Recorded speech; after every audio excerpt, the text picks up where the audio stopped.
অনেক সময় অনেক সহজ সরল সুস্বাদু রান্নাও কিন্তু চমৎকার হয় খেতে। আর এই ধরনের রান্নাগুলো কিন্তু আমাদের মাটির সঙ্গে আঁকড়ে ধরে রাখে। যেমন মায়ের হাতের বিভিন্ন রান্না, প্রত্যেকের মারাই যেমন করেই খুব সহজভাবে যে রান্নাগুলো করে সেগুলোই কিন্তু আমরা তৃপ্তি করে খেয়ে উঠি, তাই না? তো আজকে আমি করেছিলাম পেঁয়াজ কলি পোস্ত। পেঁয়াজ পোস্ত যদি হয় তাহলে পেঁয়াজ কলি পোস্ত কেন হবে না?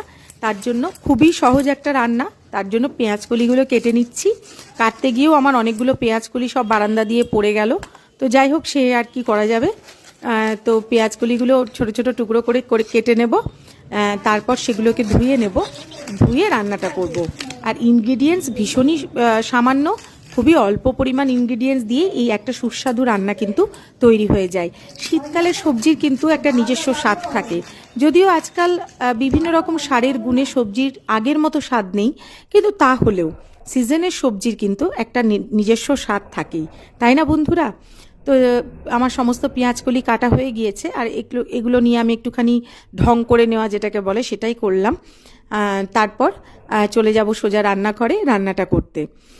আর এখানে এর জন্য আমি পোস্ত বেটে নেব, কারণ কি এটা পেঁয়াজকলি পোস্ত। পোস্তর সঙ্গে কাঁচা লঙ্কা দিয়ে বেটে নিলাম, আর সর্ষের তেল কড়াইয়ে দিয়ে 5 ফোড়ন আর একটা শুকনো লঙ্কা দিলাম। আর এর মধ্যে পেঁয়াজকলি দিয়ে বেশ ভাজা ভাজা করে নেব। তারপর আর কি, তারপর পেঁয়াজকলি ভাজা ভাজা হয়ে গেলে এর মধ্যে একটু হলুদ গুঁড়ো আর শুকনো লঙ্কার গুঁড়ো দিয়ে দিচ্ছি। আর তারপর বেটে রাখা যে পোস্তটা সেটা এর মধ্যে দিয়ে দেবো। এই রান্নাটা কিন্তু একটু শুকনো শুকনো হয়, মানে গ্রেভিটা একদম শুকনো শুকনো হলেই খেতে বেশ ভালো লাগে। আর গরম ভাতের সাথে কিন্তু এই পেঁয়াজকলি পোস্ত দিয়ে কিন্তু গোটা ভাতটা খাওয়া হয়ে যাবে। একদম শুকনো শুকনো করে নেব। আর জল দেওয়ার দরকার নেই, কিন্তু ওই মিক্সিতে পোস্ত ধোয়া যে জলটুকু আছে সেটুকু দিলাম। তারপর এর মধ্যে স্বাদ অনুসারে লবণ দিয়ে দিলাম।